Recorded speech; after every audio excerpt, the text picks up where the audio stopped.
Title: The Gospel of Thomas, The Secret Teachings of Jesus. They didn't want you to know. In the desolate sands of Upper Egypt, in the year 1945, a discovery was made that would challenge everything we thought we knew about the origins of Christianity. A local farmer, Muhammad Ali al-Saman, stumbled upon a sealed clay jar buried near the cliffs of Nag Hammadi. What he found inside was nothing short of astonishing: a collection of ancient manuscripts, untouched for over 1,600 years. Among those fragile texts was a single gospel, unlike anything found in the New Testament. No miracles, no crucifixion, no resurrection.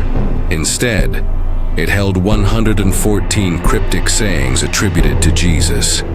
These weren't stories or parables, but riddles, teachings, and profound truths, possibly uttered by the historical Jesus himself. This was the Gospel of Thomas. What was it doing buried? The desert? Why was it excluded from the Bible? And why did early Christian authorities fear it so deeply? To find the answers, we must travel back in time to the world of Jesus. A world brimming with political unrest, spiritual seekers, and divergent visions of truth. In the decades following Jesus' death, various groups emerged, each offering their own interpretations of his teachings. Some viewed him as a Messiah who would return. Others, like the Gnostics, believed he came to awaken the divine spark within each of us. These early Christians didn't see Jesus as a figure to be worshipped from afar, but as a guide to self-realization. For them, salvation didn't come through faith or ritual, but through gnosis, direct knowledge of the divine. And it's here, within this context, that the Gospel of Thomas begins to make sense. The Gospel is not a narrative, but a collection of sayings, many of which begin with the simple phrase, "Jesus said." These are not the sayings of a lawgiver, but of a mystic, a sage, a spiritual teacher urging us to wake up. Take the very first saying: "Whoever discovers the interpretation of these sayings will not taste death." To the Gnostics, death was not merely the end of physical life. It was spiritual ignorance, blindness. To truly live was to awaken, to remember the divine source from which we came. Another saying reads, "If those who lead you say to you, 'See, the kingdom is in the sky,' then the birds of the sky will get there first. If they say, 'It is in the sea,' then the fish will precede you. Rather, the kingdom is inside you and it is outside you." This teaching upends traditional religious dogma. It tells us not to seek God in temples, institutions, or hierarchies, but to look inward. The divine is not distant. It is within, around us, always present. This idea that enlightenment comes from self-knowledge runs through the heart of the Gospel of Thomas. Consider this line: "If you bring forth what is within you, what you bring forth will save you. If you do not bring forth what is within you, what you do not bring forth will destroy you." Here, Jesus speaks as an inner guide, not a savior demanding belief, but a mirror reflecting our deepest truths. This gospel calls us to face ourselves, to find our true essence beneath the noise of the world. Some of the sayings are cosmological and mysterious. In one, Jesus says, "I am the light that is over all things. I am all. From me all came forth, and to me all attained." This isn't the Jesus of Sunday sermons. This is a cosmic Christ, a being who identifies with the all, the oneness underlying the universe. In another saying, "Whoever drinks from my mouth will become like me. I myself shall become that person, and the hidden things will be revealed to them." This is not about worship, but transformation. To know Christ is to become Christ-like, not in creed or ritual, but in being. The Gospel of Thomas challenges worldly attachments too. One striking line reads, "Whoever has come to understand the world has found only a corpse, and whoever has found a corpse is superior to the world. A shocking image, yet it makes sense in Gnostic thought. The world is not our final destination. 'Tis a shell, a distraction. True life begins when we wake from the illusion. Jesus tells a tale in another saying. A rich man said, "I shall use my wealth to plant and reap and fill my storehouses." But that very night, he died. Here is a stark reminder. Material wealth is fleeting. What lasts is inner transformation. Perhaps the most controversial passage comes at the very end, when Peter suggests Mary should leave because women are not worthy of life. Jesus replies, "Look, I shall guide her to make her male so that she too may become a living spirit." At first glance, this seems offensive, but read symbolically, it echoes the Gnostic idea of transcending duality, of uniting masculine and feminine within the soul to reach spiritual wholeness. So why was this gospel hidden? Rejected? The answer lies in the formation of church orthodoxy. By the 4th century, the church sought unity, and unity required conformity.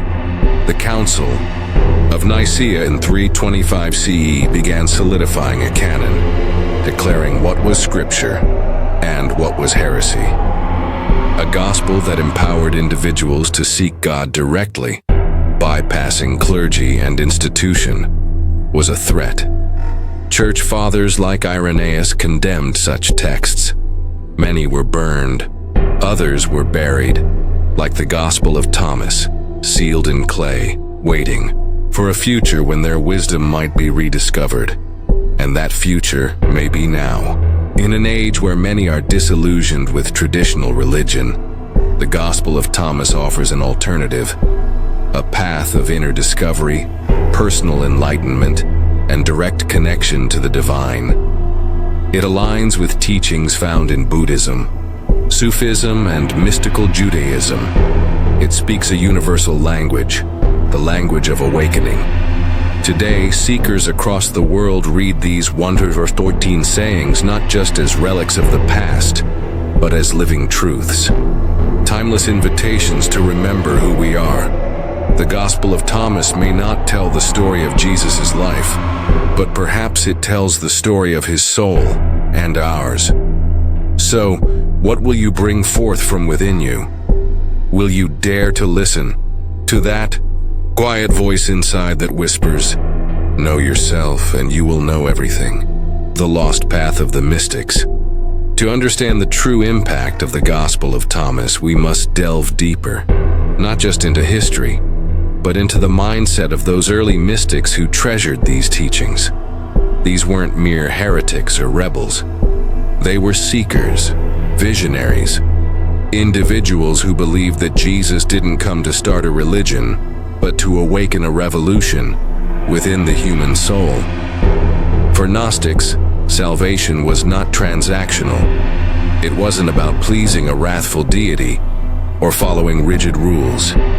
It was about gnosis, an experiential knowledge of the divine born through awakening. This form of spirituality didn't require priests, sacraments, or temples. It required only a willing heart, a questioning mind, and the courage to go inward. And therein lay the threat. Because if the divine is already within you, then what power remains for institutions built around mediating your access to God? Let's return to another saying from the Gospel of Thomas. If your leaders say to you, "Look, the kingdom is in the sky," then the birds of the sky will get there before you. If they say, "It is in the sea," then the fish will get there first. But the kingdom is inside you, and it is outside you. This is a call to spiritual autonomy, to realize that truth is not dictated by others. It must be discovered personally, deeply, through lived experience. And while this message echoes across various mystical traditions, it sharply contrasts with the orthodoxy that rose during the 4th century, a faith increasingly centered on authority, creed, and external control. the battle for the soul of Christianity. By the time the Gospel of Thomas was buried in Nag Hammadi, the Church was waging a battle, one not just against pagans but against rival Christianities. There were many Gospels circulating at the time: the Gospel of Mary, the Gospel of Philip, the Gospel of Truth. Each offered a unique lens on Jesus' life and message. Each reflected communities wrestling with profound spiritual questions. But as the Church sought unity, such diversity was seen as dangerous. By aligning with the Roman Empire, the Church gained power, but at a cost. It adopted structure, hierarchy, and a need to control doctrine. And the Gospel of Thomas, it didn't fit. It didn't describe a virgin birth. It didn't affirm the resurrection. It didn't even tell a story. Instead, it asked questions. It provoked. It unsettled. It called each person to become a Christ within. This message was too radical, too uncontainable. So it was suppressed, forgotten by history until a group of desert scribes, possibly Gnostic monks, copied and buried it for safekeeping. And for centuries, it lay hidden, silent beneath the Egyptian sand, hidden in plain sight, parallel teachings across traditions. What makes the Gospel of Thomas even more remarkable is how its core insights echo wisdom from across the world. Take this saying: if you do not fast from the world, you will not find the kingdom. If you do not observe the Sabbath as a Sabbath, you will not see the Father. Here, fasting is not about food, but about detaching from worldly illusions. The Sabbath is not merely a day. It's a state of inner rest, stillness, and presence. These ideas resonate with Buddhist mindfulness, Hindu renunciation, and the Sufi notion of fana, the annihilation of the ego to reveal the divine. Another passage says, "Blessed is the one who came into being before coming into being." A cryptic statement, yet deeply mystical. It speaks to the timeless soul, the part of us that exists beyond birth and death, the unborn self that remembers its origin. This isn't just ancient poetry. It's a roadmap, a coded guide for inner exploration. And perhaps that's why it was preserved, not by emperors or councils, but by anonymous hands who understood its power. Modern relevance, a path for today's seekers. In today's world, where disillusionment with organized religion grows, many are returning to the source, not through tradition, but through experience. Meditation, inner work, shadow, integration, mystical union, these aren't new inventions. They're ancient paths hidden in plain sight. The Gospel of Thomas speaks directly to this journey. It doesn't demand belief. It invites inquiry. It doesn't preach rules. It shares riddles, like Zen koans meant to shatter the mind and awaken the heart. And what's more, it democratizes the sacred. Every person becomes a potential temple. Every heart, a holy of holies. When you know yourselves, then you will be known, and you will understand that you are children of the living Father. To know yourself is to remember your origin, not as sinner, but as spark, not as broken, but as divine. A gospel for the age of awakening. Some dismiss the Gospel of Thomas as heresy. Others see it as a forgery. But for those willing to read it with an open heart, it becomes something else entirely. A mirror. It reflects not dogma, but depth. Not certainty, but mystery. And in that mystery lies freedom. Because once you realize that the divine is not outside you, but within you, everything changes. Your fears lessen. Your identity deepens. You begin to see others not as enemies, but as fellow travelers. You realize that Jesus wasn't just a man who lived 2,000 years ago. He was and is a symbol, a gateway, a guide pointing to the hidden kingdom inside every soul. Final reflections, the sayings that live on.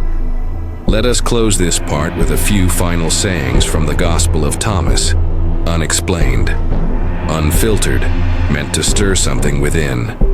Be passers-by. Congratulations to the person who has toiled and has found life. If you become my disciples and pay attention to my sayings, these stones will serve you. Split a piece of wood, and I am there. Lift up the stone, and you will find me there. These are not just ancient words. They are living seeds waiting to be planted in the soil of your soul.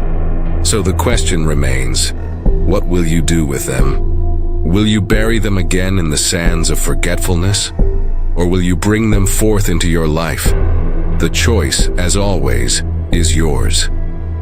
This is the Gospel of Thomas. Not a history book, not a creed, but a spiritual puzzle, a divine whisper, a lost gospel for a world waking up. Jesus the mystic, the man behind the sayings. Who was the Jesus of the Gospel of Thomas?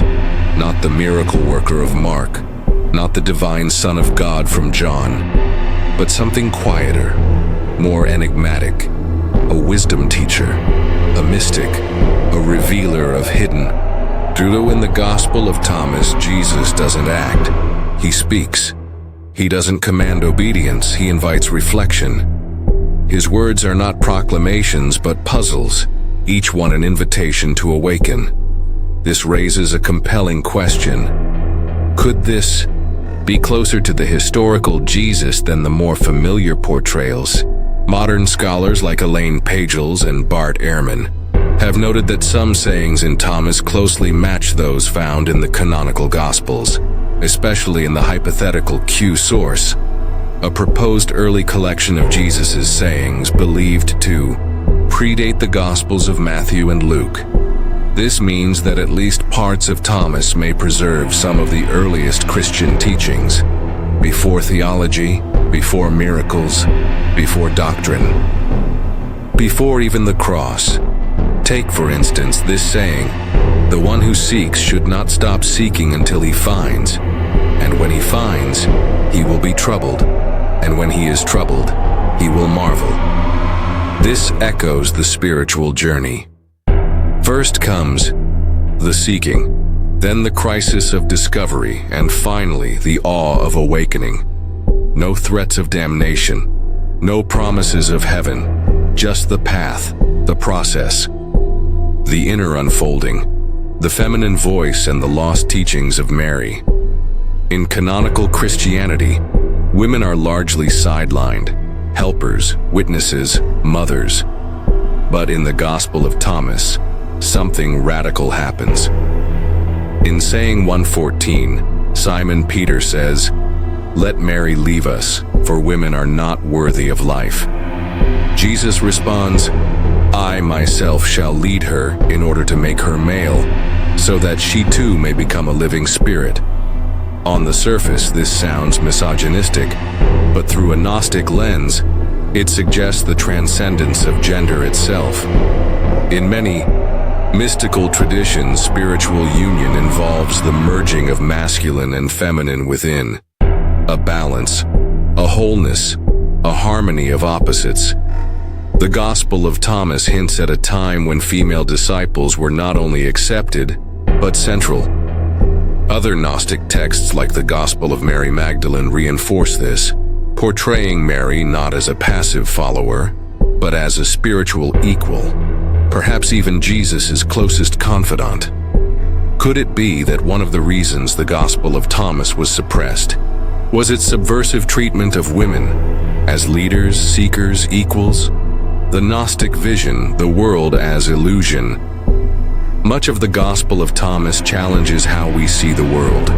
Wretched is the body that depends on a body, and wretched is the soul that depends on these two. This might sound harsh, even nihilistic, but the Gnostics weren't condemning the world, they were revealing its illusion. They believed the material realm was a kind of dream, even a prison, created not by the true God, but by a lesser being, the demiurge. In this worldview, enlightenment came through remembering your divine origin, piercing the veil of illusion and returning to the light. In this sense, the Gospel of Thomas isn't just spiritual, it's revolutionary. It's a jailbreak for the soul, suppression and rediscovery. Why now? When we look at why this gospel was hidden for 1,600 years, the answer becomes clearer. It challenges nearly every pillar of institutional religion. It removes the need for mediators between you and God. It undermines external authority by emphasizing inner revelation. It deconstructs hierarchy, ritual, and even theology itself. And perhaps most dangerously, it teaches that salvation is already within you. For centuries, such a message was intolerable. But now, in a global age of interspirituality and inner seeking, the Gospel of Thomas is re-emerging like a seed long buried. It is being embraced not just by Christians, but by Buddhists, psychologists, spiritual but not religious seekers, anyone yearning for direct personal truth, from external religion to internal transformation. The Gospel of Thomas represents a shift from belief to being, from worship to wisdom, from seeking outside to awakening within. Where traditional religion often asks, "What must I believe?" the Gospel of Thomas asks, "What must I become?" Where dogma says, "Follow the rules," Thomas whispers, "Know yourself." And this shift is not limited to Christianity. It reflects a universal spiritual truth echoed in traditions worldwide. In Zen, the great way is not difficult, only avoid picking and choosing. In Sufism, what you seek is seeking you. In the Upanishads, Tattvam Asi, thou art that. These traditions all point inward. And so does Thomas. Relevance in the modern world, the inner revolution. In a time of global upheaval, political division, and spiritual burnout, the Gospel of Thomas offers something radical. Silence, stillness, simplicity. The Father's kingdom is spread out upon the earth and people do not see it. It suggests that heaven is not a place we go, but a reality we awaken to. It calls for a revolution, not of systems, but of sight. Imagine a world where each person recognizes the divine spark within themselves, where God is not feared, but felt, not obeyed, but experienced. This is the invitation of the Gospel of Thomas' final words, returning to the source. As this documentary draws to a close, let us remember, the Gospel of Thomas is not for the faint of heart. It won't give you easy answers. It won't hand you dogma. It will give you questions, deep ones, disruptive ones, sacred ones. It will push you to go inward, to sit in silence, to listen, not to sermons, but to your own soul. The kingdom is inside of you, and it is outside of you. When you come to know yourselves, you will realize that it is you who are the children of the living Father. This gospel is not history, it's a mirror. The question is not whether Jesus really said these words. The question is, what do they awaken in you? This has been the Gospel of Thomas, the secret teachings of Jesus. They didn't want you to know. And now you know. The rest is up to you.